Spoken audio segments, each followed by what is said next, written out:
If you drive, they'll tax you. If you eat, they'll tax you. If you employ people, they'll tax you. If you sleep, they'll tax you. If you breathe, they'll tax you. But was the budget really all that bad? Welcome to the Profit Cash Growth Podcast. This is the podcast for 6 and 7 figure business owners who are looking to grow a financially successful business. My co-host, Claire Hancock, is a finance director, chartered accountant and entrepreneur. And every week, I'll be exploring guidance and frameworks designed to help you increase your profits, improve your cash flow and grow your business. It's Wednesday, we've just watched the budget, and this is what we think. Over to you, Claire. Oh, it was brilliant, wasn't it? Was it? I actually thought, now, regardless of whether or not you agree with what's kind of announcing it, I actually thought Rachel Reeves did a very good presentation. Not as good as Kemi Bednock afterwards. That was better. Yeah. But she was very animated. She sort of pulled the audience in. There was a lot of audience participation.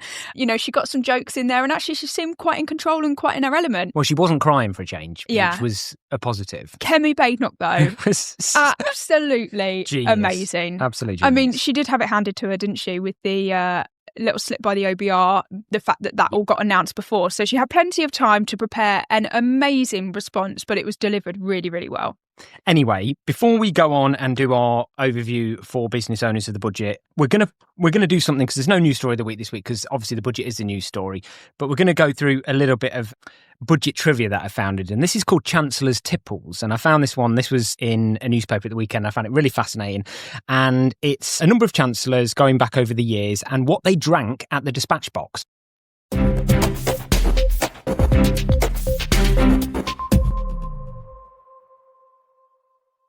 So, okay. so the oldest chancellors here, you might not have heard of them, 1852 to 1855. William Ewart Gladstone. What was his drink of choice? Oh, lunchtime on a Wednesday. Did they still do it at lunchtime on a Wednesday all those years back, do you reckon? I don't know. I reckon champagne. No, he was a sherry and beaten egg man.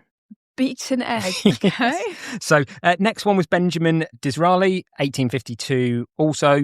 His was... Brandy and water. Yes. Well done. Well done. I don't know how you got that. It was amazing. Now we're coming into something a bit more modern. So Geoffrey Howe, 1979 to 1983 was his term. What was his drink of choice at the dispatch? Oh, I think it would have been something very British and down to earth, like a cup of tea. No, it was a gin and tonic. Oh, okay. So he was a gin and tonic man. Now we're really new. So Thatcher's man, Nigel Lawson, 1983 to 1989. Tea. Spritzer. Did nobody have a cup of tea? No, he was a spritzer man. Then we're into the early 90s. So Kenneth Clarke, 1993 to 1997. What is Kenneth Clarke's tipple of choice at the dispatch box? At the dispatch box. This is what in they're the House of drinking. Commons. This is what they were. Oh, red wine. No, he was a whiskey man. Whiskey, okay. So he had whiskey. Not doing very well on this. Now into the late 90s, and we're at Gordon Brown. So much more that, 97 to 2007. So long term there, 10 years. What was his tipple of choice? Now, I'd like to think that at that time we were not having alcohol at the dispatch box, but maybe this is some sort of tradition that I'm not aware of. But I'm just going to say water, surely. I am really impressed. I'm literally really impressed, because obviously there comes a point where it turned to water. So his tip of choice was mineral water. Chancellor after that was Alistair Darling, 2007, 2010. What was his choice? A cup of tea. Come on, somebody had a cup of tea. He was a mineral water man as well. And then we'll finish, of course, with today. Rachel Reeves, what did she have at the dispatch box today? Water from a plastic cup. Water from a plastic cup, because she can't afford a reusable bottle. Reusable bottle. They taxed it, and she can't afford it anymore because she's scared of you losing. Anyway, let's move on to this week's news story of the week and deep dive.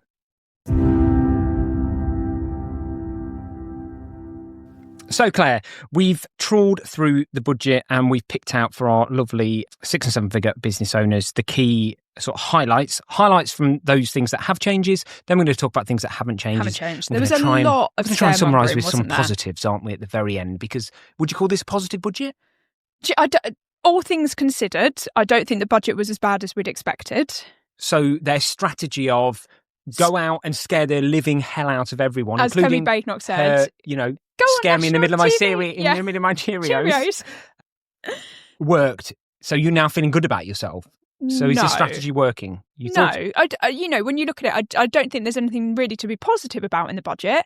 However, it wasn't as bad as a lot of people have suspected. I mean, if you're the third or plus child in a family, you have a lot to be positive about there, because that's going to affect them quite dramatically. And I think that can only be But what are we going to talk about? We're not going to talk about all of the nuances to things like gambling taxes and two-child benefit cap and all the changes to benefits and stuff, just stuff that affects business and business owners. So the big one for me that's made me thousands of pounds poorer every year. Go on. Dividend tax increase. I didn't see this one coming. How come they didn't leak this one? Well, they did leak this because actually they said that income tax was going to go up. And technically this is dividend tax, but it's kind of been lumped into the same bucket because it is at 20... What are you shaking your head at me for? Well, I'm like, no, it's not. Income tax and dividend tax are two totally different things. And what they've done is attacked a business owner, and generally, I think people expected that if income tax went up, dividend tax was going to go up as well. But obviously, what they've been able to do is stick to their manifesto promise of not increasing working people's taxes. But I don't know what they think all the small business owners that have been paid dividends are doing if they're not working blood, sweat and tears, God knows how many hours every week in their businesses. So it is a little bit of a kick in the teeth. It's a little bit insulting. What is the change, Claire? 2% increase on dividend tax. Which, on the low rate of dividend tax, I worked out is like nearly a 22% increase. Oh, you mean as a proportion of the total tax? From 8.75% to 10.75%. That's huge. That's an absolute clobbering to a business owner's salary. The problem is that the general public see that headline number of like 8%, 10%, whatever it is that the general public see, and they don't understand that the business has already paid corporation tax on that number. Yeah. So they don't understand that that's the amount that the business owner pays after they've already paid normally 25% or not, anywhere between 19 and 25% corporation tax. So I think there needs to be a lot of education to the general public about understanding how the taxes actually work, because I think a lot of people would look at that and say it was very unfair that was being levied on business owners, considering in the last budget there was a once in a generation budget and Rachel Reeves wasn't going to repeat when she put up employers' national insurance, which was yet another tax on business owners. Don't forget that only a few years ago on the Conservatives, us business owners got hammered with a 25% increase in corporation tax from 19% to 25%. So we've been hammered and hammered and hammered and hammered. And we don't have the answer today, but I'm now not sure whether it's now more tax efficient to not just take your salary through your business. Well, and that's going to be coming out from accountants left, right and centre, isn't it? It was only a few years ago as well that there was a tax-free dividend allowance, and obviously that's now peanuts now. But back in the day, that I think at one point it was like 5,000. I think 1 year it was 10,000 tax-free dividend allowance that you could get because they identify that it's a significant risk putting your money into a business. But yeah, you are right, Simon. The calculation as to whether you as a business owner should take dividends or salary out of your business and how exactly that mechanism works and what amounts you should be paid on salary versus dividend is really going to be unique for pretty much every business owner. It is not a straightforward calculation, so we wouldn't suggest that you're doing it yourself. I do think you need to have a call with your accountant to do it, because it needs to take into account how many shareholders there are in the business. So if you've got like if you've got your wife or your husband is a shareholder in your business, that significantly changes the calculation. Yeah. You need to take into account how much of the employment allowance you're currently using, what your total company profits are, and therefore the rate of corporation tax that you pay, what other income you've got as well. So all of those things need to go into the equation. But an accountant should be able to say to you whether you'd be better off still taking dividends or whether you should switch to a salary instead. Absolutely. I think the underlying problem with this, and I just got off the phone to somebody on the drive here who's also a small business owner, and the problem is this is the final nail in the coffin of aspiration in this country, because if there's now no incentive to get a better income out of starting your own business and drawing from your own business versus just being an employee, that is a huge problem of aspiration in this country, in my view. This is so damaging to people starting up businesses. I somewhat agree with you. However, I actually think that those of us that are truly entrepreneurial in our spirit, if you like, we have that spirit in us. We're not doing it because we want to earn a bit more money above being an employee. So don't get me wrong. We don't want more reward for more. Don't get me wrong. We want risk. A fair reward for the risk that we do. And often we take a short-term cut. A lot of us would have come out of well-paid jobs and things like that to go and start a business with the aim of it being a longer term play for a bigger windfall, perhaps with an exit or something like that. But even if they took all my money away, I would still run my businesses. I don't think 99% or more of businesses ever get to an exit or even start a business with a thought of exiting. But my point is, it's about a better salary, isn't it? I think. No, I disagree. I don't run my business for a better salary. I know that I could go into a job and probably, do you know what? I do know I could earn more money. I haven't hit my employment earning level from my business since I left my job. Sweet. So I think from that perspective, I'm not in it for the money. However, there are a lot of people that are running limited companies for tax reasons, contractors and small, like gig economy workers and things like that really are not running a business at all.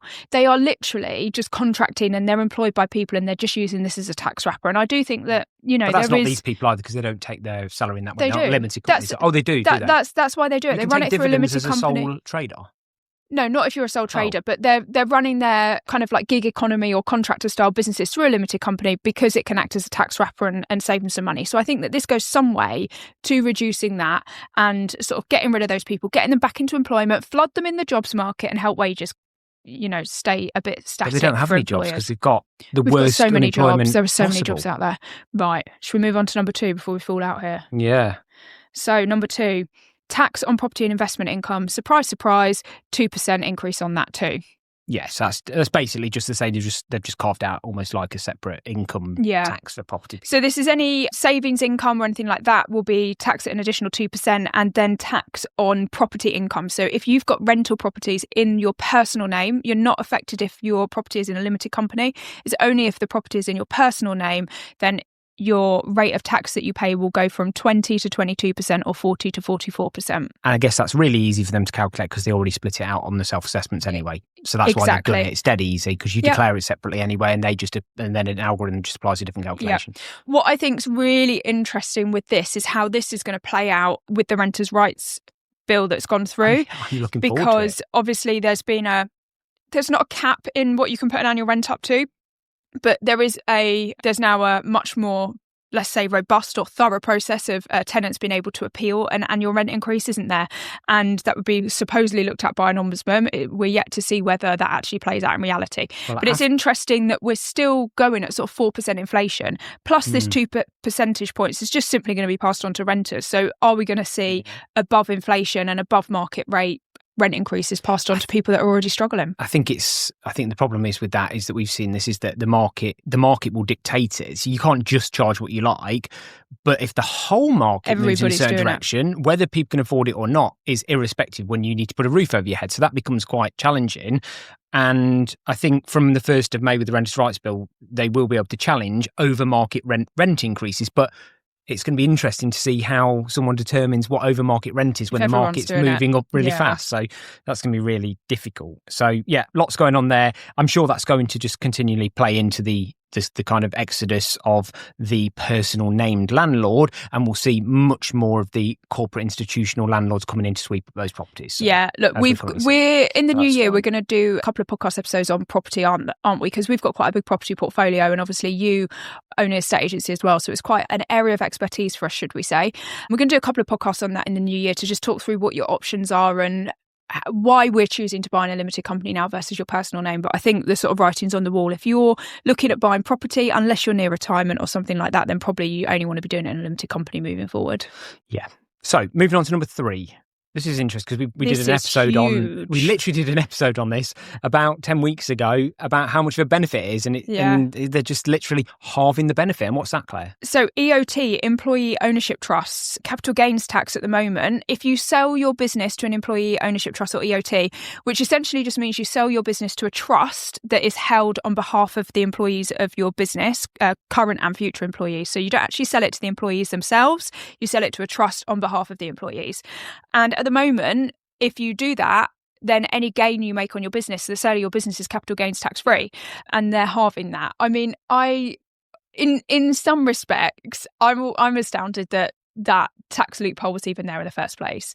I do actually have a couple of customers that we are working towards this as sort of their 3 to 5 year plan, that they're exiting their business via an EOT. So this wasn't expected, let's say. It wasn't, and it was so generous, and it's gone from 100% to a 50% relief. So it's still going to be seen as generous, isn't it? Yeah.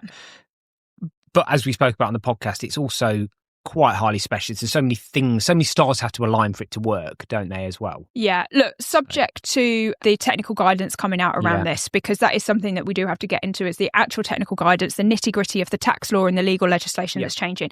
But if you were to sell your business to an EOT and you were to sell it for £1 million, at the moment it's completely tax-free. It's expected that BADR, so business asset disposal relief, or the previously known as entrepreneurs relief, would still apply. So it means that you're going to be paying, depending on the year that you sell in, because obviously BADR rates are changing over the future years. But at the moment, if you did that, you would pay no tax and you'd go to paying 7% tax. So it's not a huge cost, but obviously when somebody's exiting their business, a lot of our audience, they're 7-figure businesses, they're 7-figure exits. So any tax bill you get on that is a significant amount of money. As a nominal amount, it feels a lot, doesn't it? Yes. Even if as a percentage, it feels fairer than other routes, if that makes sense. Yeah. Great. Number 4, we've got on here the pension salary sacrifice changes. So what does this mean? Because you said to me this might be a bit of a red herring. Yeah, I don't think this is as bad as people think it is.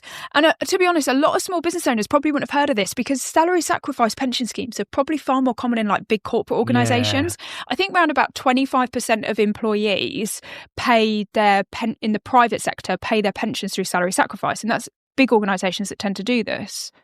She pointed the finger at like bankers with this one, didn't he? Putting their full bonus in as salary sacrifice into their pension. So there's obviously a select, as they would call it, those with the broadest shoulders that they really targeted on this one, isn't there? Because it's quite niche. Yeah, look, so essentially there's 2 ways of paying pension. You put the money on your pay slip and then it just... After you paid your tax and national insurance, the money then goes over to the pension company. In most instances, people would probably like use Nest or Aviva, AXA, somebody like that. So the money goes over to the pension provider and then they claim the tax relief on the employee's behalf back from the government. So you get your tax back, but you paid your national insurance. Yeah. The difference with salary sacrifice is that you have an arrangement with your employer where they say, look, your salary is £50,000. I'm going to pay you £45,000 instead, and we're going to put £5,000 into your pension for you on your behalf. So at the moment, that money goes into your pension, you haven't paid tax on it, you haven't paid national insurance on it, and your employer also hasn't paid national insurance on it. Yeah. So it's a saving all around, and that's why it's quite attractive at the moment, because in terms of the money that ends up in your pension scheme, it's exactly the same. So from the employee's perspective, they get the national insurance saving in their pocket, and from the employer's perspective, they get the national insurance saving too. So in summary, this really affects the employee more than a business owner, because actually, just as a working example, as a business owner, my company can still pay its 40 grand allowance into my pension, pre-corporation tax, pre-income tax, pre-national insurance, yeah? That can still happen in the way that I've always done it. So you get those reliefs. Well, your company can pay the 40 grand directly, can't it? Yes, but therefore at the moment, it's not gone through my pay slip, so I've not exposed to any of those taxes, and it comes off my corporation tax bill. But take that scenario of somebody on a £50,000 salary where we said they're going to sacrifice £5,000. If they stuck on their £50,000 salary, then the full £50,000 is subject to employers' national insurance. Yeah. Whereas at the moment, if they pay by salary sacrifice, they're only paying employers' national insurance on £45,000. And the rest is going into the pension. So employers save national insurance as well as employees at the moment. Now, anyway, I don't want to get into the nitty-gritty of this. What I do want to say is that under auto-enrolment rules, which most of our audience and small businesses will be using, there's something called qualifying earnings, which basically means that as a business, you pay a pension not on somebody's basic salary or their total earnings or anything like that. It's called qualifying earnings, which essentially is between £6,500 and £50,000. So you basically end up paying a maximum amount of pension contributions of around £45,000, let's just say, to keep the numbers simple. And at the moment, auto-enrolment contributions means that if you take that percentage that you pay, then you're actually only going to be paying about £1,500 in pension contributions anyway. Right. And obviously it's been capped at £2,000. So there's still loads of headroom for people on higher salaries and things like that to do maybe a top up into their pension scheme and stuff before that £2,000 cap is even breached. Yeah. So look, it's not ideal for high earners that, particularly in the corporate world, I know when we went through this process of issuing everybody with their annual bonuses, we'd have this long list of people, we'd sit down, have a meeting, we'd say, do you want a salary sacrifice, yes or no? And in lieu of paying a bonus, they'd be paying these lump sums into the pension instead. So it does away with that. But on a day-to-day basis, most small businesses are probably not going to be impacted by this. Yeah, I'm just kind of winding it on because like for most of our audience, they take 12.5 grand salary. They can't sacrifice it, can they? So yeah, but it's about their employees that they've got in the business, right? And whether it impacts them. So unless you're paying big annual bonuses, then probably this will not impact you at all. No. That moves us swiftly on to the fifth one, which is actually probably the biggest point of the whole budget, but has been very much hidden, and people won't realise just how damaging this is. But it's probably like a multi-percentage increase on your income tax just in stealth in inflation. And why is that, Claire? And that's the frozen income tax and national insurance thresholds. Yeah. So this is so the 2030. Well, that means by the end of this term of 31, the income tax bands will have been frozen for 10 years, a century. That's insane, considering the level of inflation that we've had and the fact that even at the point that they were frozen, they hadn't been going up with inflation as well. So it is really quite staggering what's going to happen, because we're basically going to end up in an economy where, you know, by the time average earnings is going up so much and average salary for somebody, what is it in the UK now, like 38,000 or something? It's like median salary. Yeah. Like nearly everybody's earnings is taxable now. Like this whole concept of a tax-free allowance has kind of been completely eradicated. Pensioners, it's easily they did say in the budget, I didn't really catch the details of this, but she did say something about they'll make it much simpler for pensioners to be exempt from this with some sort of I think she referred to it as like a self-assessment light or something like that for pensioners. If that's their only income, they'll be exempt from it. But I didn't catch the finer details. What I think is really important to note about number 5 is that it looks like, it's just the government freezing the tax band. But what this does is this puts a lot of pressure on employers to keep salaries going up, because people's earnings are not going to be going up with inflation. Previously, every year when this tax band went up, it meant that employees would naturally get a little bit more in their pocket at the end of every month, and that's not going to be happening, which puts the onus on business owners to increase salaries. It's massive. I've just literally just added up the total inflation since it started, and so far, because we're halfway through the freeze, let's say we're 5 years into the 10 years, it's 23% inflation in the last 5 years. So if that happens again, we're looking at 50% erosion in your or 50% increase in your taxes over that freezed period. The tax-free threshold should be nearer £20,000, and it's been held at like £12,000, which is just quite staggering, really. So I do think that's going to retrospectively put a lot of pressure on employers when it comes to annual pay increases and bonuses and things like that. Yeah, it's massive. And we're going to talk about minimum wage. I haven't put that on here because this is a good time to talk about it, isn't it? Oh, I don't even want to mention this. National minimum wage increase with everything again. we're talking about here, it's worth talking about minimum wage again, because even though it's not a tax, it's feels like a tax on business, doesn't it? And certainly hospitality, they're going to tear their hair out with this. Yeah, so national minimum wage is going up again. 50 pence an hour. It's not a small one. And what's that? I'm trying to work out what that is a percentage. I think it was a pretty chunky percentage. It was like 5-something%. Yeah. It's pretty big. And that's obviously off the back of the last announcement. She did, I think, the biggest increase to national minimum wage that there's ever been. And again, it just piles on that pressure because the national minimum wage is going up, but nobody else's wages are going up. Yeah. And that really is creating this kind of problem and this jam up in the jobs market and with employers, where they don't want these low skilled workers, they want more higher skilled people, but they just simply can't afford them now, because if you've got a higher skilled employee, you need to start with a 4 or 5 on their salary, and it's just getting a bit ridiculous. And I hear the same thing. So what I'm hearing more from business owners that I've not heard before is the amount of people that are turning down promotions because they don't want more responsibility. They don't want the responsibility that the next step does because the monetary value is so small now, for like the burden of taking their work home with them and the stress and the minefield of that, and that is a real issue.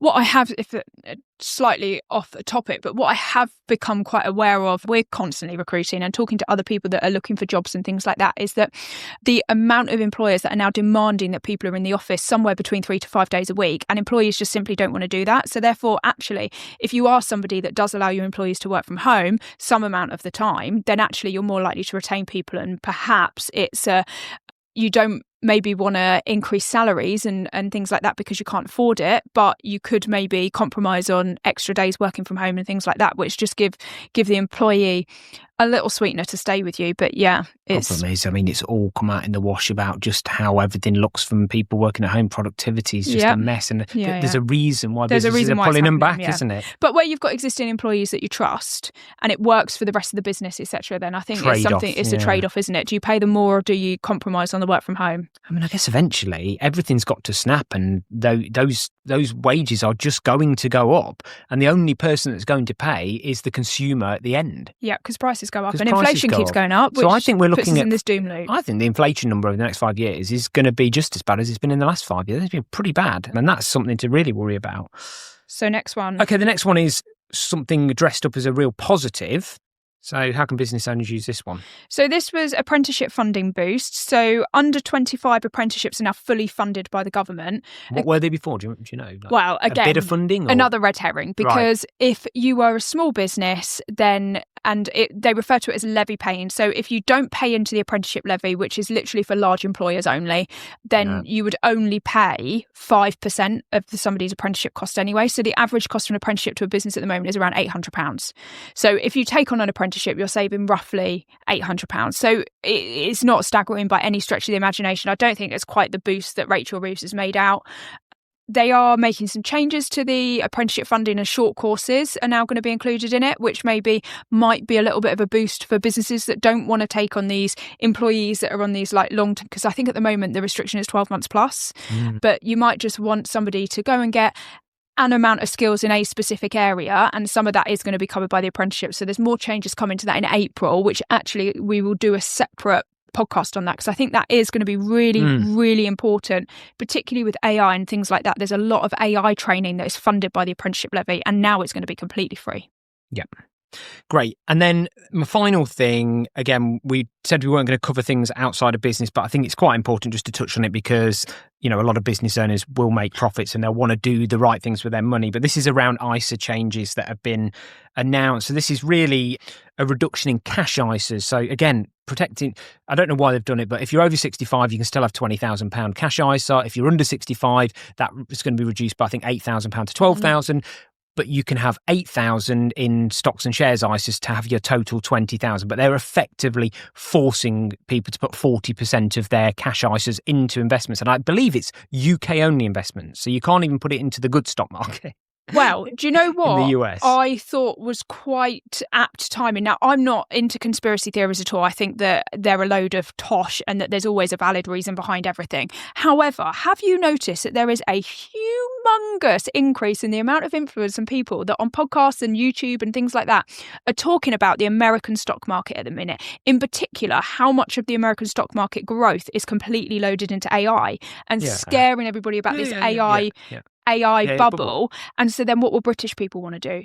Invest. Put their money into the UK stock market instead. I don't think they're doing it on behalf of our government, because these are global YouTubers. I look, the whole AI, the whole stock market bubble thing is like, it's all very valid. I mean, it's trading at ridiculous highs. I mean, you can't have a stock market that goes up 100% in 5 years and not think something's going on. Everybody's talking about it, and I just think it's either come at a very good time for the UK government, or there's something more going on behind the scenes to that. But or a bubble's about to burst. We don't know. Yeah, and a bubble probably will burst eventually, because everything that goes up has to come down, doesn't it? So it's just a matter of time. Yeah, look, if you're a rich person with a mansion, cash in the bank, an ISA, anything like that, then retired, then basically the government don't give a shit about you. Don't know you're triple locked though. You might be getting hammered in one hand, but you're being given something in the other hand. Look, the triple lock to us younger people, the triple lock seems unfair because pensioners are the only people that are really getting. Do you just call yourself young? Youngish. I'm not a pensioner. But my point is that the UK has one of the worst pension payments across the Western world, particularly in Europe. And so I think it seems expensive when you look at it because of our ageing population and stuff. But actually, in the grand scheme of things, it's not enough to live on. It does not give people a good lifestyle. And the perception of these, what are they, woofties? Yeah, well off over 50s. Yeah, well off over 50s is not coming from state pension people. Oh, no.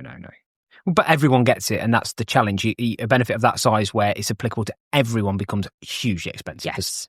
So what do we need to do, Simon? Well, I want to talk about what's not changed first. Oh, we've got a list of what's there's not a lot. Claire, what can I do? I can go and bang on Rachel's door and tell her to just sort her act out and give me some hope and want for to aspire to be better. But I think we just have to take our problems, pack our bags and go elsewhere, don't we? Yeah, so some of the things that were spoken quite a lot about potential changes, but just to clarify that we don't believe anything has changed in these areas. BADR, so business asset disposal relief, that is being reduced still over the next coming years. So the rate will change, but that was announced at the last budget. Basically already been attacked. Not been changed again. Capital gains tax, again, similar to BADR, the rates are changing, but they stayed as per last budget.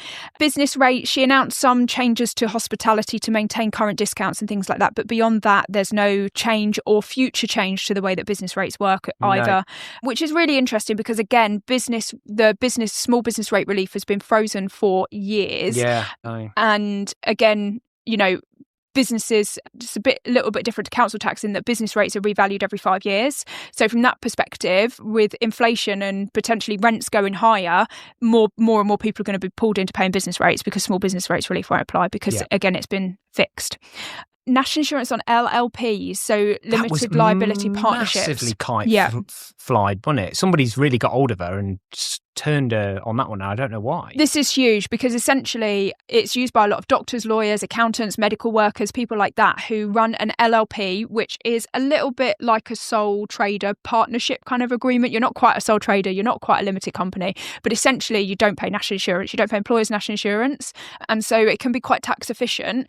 And generally the people that are using LLPs are using them for tax reasons. They're quite well off. So I'm very surprised they didn't go after that. Do you think it was like an NHS Doctors Union thing that sorted it out? I definitely think that Wes Streeting kiboshed this behind the scenes because that would have caused absolute uproar. Pretty much every surgeon or anybody like that will run through an LLP. VAT, there was a lot of talk about VAT thresholds coming down and all this. God, I mean, why carnage that really scared people. We're going to drop the VAT threshold to 30,000 and they didn't. I mean, in fact, now we're looking at this, I feel like there's more things they haven't done that they said they might have done that they leave than they actually did do. And I just think it's just an awful way to manage an economy because we talked about this and it's really ruined November, hasn't it? Oh, it's and the months before everything. That. It's ruined everything. It's ruined everything. Nobody's done anything. Everybody's been so shit scared by this budget that nobody's made decisions to kind of do everything. Everybody's been waiting to see and it's turned out to be a bit of a damp squid. You said something which was about the whole, even this 2-child cap thing, which you said, do you know what? When the public are polled on the 2-child cap thing, they don't even agree with it. So they don't want it, overwhelmingly. Like, for £3 billion, you sometimes wonder who they're doing it for, other than just pure idealism. I don't understand. Like, if you don't do it for a voting chunk of people that want it, I don't know who you're doing it for. It's bizarre. So a couple of things also didn't tax change the corporation tax. Also, national insurance on property income. I don't know whether it's just because we're in the property world, but certainly national insurance on rental properties was levied a lot. Obviously, nothing happened with that. But more shockingly, literally nothing was mentioned really about the housing market. And the housing market accounts for a whopping 6% of GDP. And that is completely flatlined. And it's a massive, the house builders are a real problem. Not one mention of her £1.5 million house building thing. Oh, there was a little mention at the beginning. They just said, we're building more houses, but they just... Right, anyway, final question. Okay. Just putting my hat on and not forgetting that this is a government whose primary objective is growth. They've said it, that's their primary objective above all the others. Yeah. Can you just tell me which bit of this budget helps with growth? Sorry, were you asking somebody else that saw a different budget or something? Because I literally don't know which bit of this helps with growth. It's certainly not going to be the dividend tax increase. It's not going to be the desire to put money into savings or ISAs or anything like that, because that's now all gone. It's not going to be to grow your business really big and sell it to your EOT, because again, it's not encouraging people to start businesses because there's now no differentiator between not to save into your pension scheme, which actually ultimately that money gets invested somewhere again to help stimulate the growth of the economy. It's not really to encourage people to go for higher jobs and things like that, because they're just going to be taxed as shit now and won't want to do it. Maybe apprenticeship funding, potentially. But honestly, I think that if an employee needed a bloody training course, I'll pay the £750, £800 to put them on it if it was that important to my business anyway. Exactly. Yeah, okay. It's interesting. So somebody texted me knowing that we were doing the analysis and recording a podcast, and they literally said to me, I've had a quick look at the budget. Can you tell me if there's any good things? And I was struggling a bit. I came up with, in summary, a couple of things. Go on. Number one, we kind of haven't had any new taxes on employers, but then I put in brackets, is minimum wage a tax anyway? And the pension salary sacrifice. Look, I know that this may not affect our listeners directly because of this whole technical thing with the qualifying earnings that I covered, but this affects big employers, and it's the big employers that are employing most of the people and investing most of the money back into the economy. They have such a huge impact in it. Yeah. And that's all gone. I think my summary is that what I would say is they've gone really aggressively after personal wealth in this budget, so people personally. But actually, I think businesses still remain probably the safest and most tax efficient container for wealth creation, is my view. And I think business owners' views about what a business is have to move quite considerably from income to exit, because I actually think that I feel like it's almost pointless starting a business now unless your aim is to scale it and exit it for a liquidity day, because that's where the only real differentiator between somebody that's employed really comes now. I do agree. And on the one hand, I have for a number of years said to people, sometimes people ask us about trusts and offshoring and moving their assets to different countries. And I'm just like, look, honestly, the amount of money that you're going to spend getting professional advice on this, just focus on growing your business instead. Like, that will outstrip the tax that you would have saved anyway. But I'm kind of on the fence with this kind of stuff now. And I do think that if you are planning on growing a multi-million pound business that you can exit for multi-millions potentially, then I think absolutely right at the start of your business, you need to be going and shelling out and getting a tax specialist look at things so that you can really try and make sure that you structure things in a way that gives you from options. The start, yeah. Because what we've seen in the last few years is so many significant things change. I've got a customer that is planning on exiting their business in just 18 months via an EOT, and now their tax bill's been doubled. Well, doubled. It's gone from zero it's gone from zero. Yeah, more than doubled. So how do you put percentage on that? Exactly. 0 to yeah. So something like that. Their whole retirement. It's 3 individuals that will be retiring, and everything changes at the drop of a hat because a government decides to do something. And I think that's one of the barriers of a UK limited company. If you just simply have a limited company and you as an individual owns all the shares in it, it really doesn't give you many options for tax planning. Yeah, I mean, I may be just more tuned into it these days than I've ever been, but I feel like I've never lived through times that change so quickly. And this isn't just, it's everything, because obviously even in our world with AI and everything else going on, that's super rapid, but in government as well. No government change their minds so much. From one week to the next, this whole thing has just been a debacle. I don't know. From one week to the next on the run up to this, hasn't it? Take the media hype out of it. One of the things that is becoming far more apparent is because we've got less and less wiggle room now. Like, there's literally no tax that hasn't been tweaked in the last couple of years. So therefore, when she's making these changes, actually, if you go back and listen to the budget, a lot of these changes are not coming in for several years. No, I know. So, it's all forward forecast stuff. Electric cars, we haven't even talked about that. She's talking about stuff that's coming in 3 years' time and in 2 years' time and things like that, because there's otherwise she'd have nothing to bloody talk about. So actually, from that perspective, we do have a bit more long-term certainty now, which we didn't have before. Until they get booted out of office. Until they get booted out. Change it. And we go another back, leader, another chancellor, another God knows what. Probably to Nigel Farage, maybe Kemi Badenoch after today. Who knows? Anyway. Well. Do we have a proper cash growth extra, Simon? I do, but the only thing that I thought this week that really surprised me is I changed my phone and Sorry, can I just interject? And it was a real moment when you changed your phone this week, and I thought you have crossed that threshold from youngster to firmly in that middle-aged category, because you were actually quite nervous about changing your phone. And it just annoys me every time, because all the banking stuff is really difficult to move, and you end up on phones to banks and things. Yeah, but at one point you said to me, "Will you do this with me? Will you help me? Will you?" Because you just did yours a few weeks ago. Don't make me sound like a lunatic. You sounded like when my dad calls me and says, "Oh, I haven't had a new phone for 5 years, but now I'm being forced to have a new phone because so and so won't work on it anymore. Can you help me do it?" No, that is just me being me, which is if I see somebody who's walked the road that I want to walk, I'm learning off them before I do it. It's always how I work. Look, all I'm going to say is denial ain't just a river in Egypt, okay? Anyway, and you are this getting new older. app pops up on my iPhone in the new iOS called Preview, and it's a separate app, and basically it's like a scanner. And you can do scanning, you can do it in the Notes app and various other things, but now I've got a dedicated app for it called Preview. You can scan documents, you can view documents, you can mark up the documents on your phone now as well. Amazing. All within the Preview app, and I've never been able to do that before on my phone, so it's just become really handy when I have to take pictures of things for solicitors, for property and whatever else, and or if I have to annotate something and I'm out and about. So yeah, check that out. If you haven't upgraded to the new iOS on your phone, the Preview app is quite good. Well, what an interesting one, from Chancellor, Tipples to Tears, and God knows what else that's coming. Thank you for joining us for another week's podcast.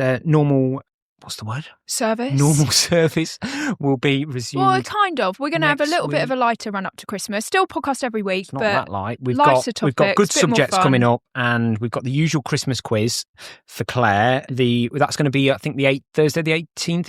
If that's a Thursday, I apologise. I haven't got my calendar in front of me, but the one before Christmas is going to be the Christmas quiz as usual. And Claire's going to dress up as Santa. So if you see her on TikTok, then no, not that kind of dressing up. No, not that outfit. Just the hat. Not TikTok ready. No, not TikTok ready. And as always, if you feel like you might have outgrown your current accountant and you want to chat with Claire and the team at Profit Cash Growth, do feel free to reach out to them. You go to the website profitcashgrowth.com. On there, you can order a copy of Claire's book. You can book a call. You can listen to the back catalogue of the podcast. Please do. Lots for you to learn there. And please, if this has been helpful, because we put a lot of work into quickly analysing this for you and getting this out in time, because, believe it or not, we do usually record these a week in advance, then please just share it with a friend. Just ping it on a text message. Should be a share button in whatever app you listen to that you can just pop it in a text message and say, this is a great podcast, or here's a great summary. Have a listen to these guys. And we will see you again next week. Because I'm the tax man. Yeah, I'm the tax man. And I'm working for nobody but you.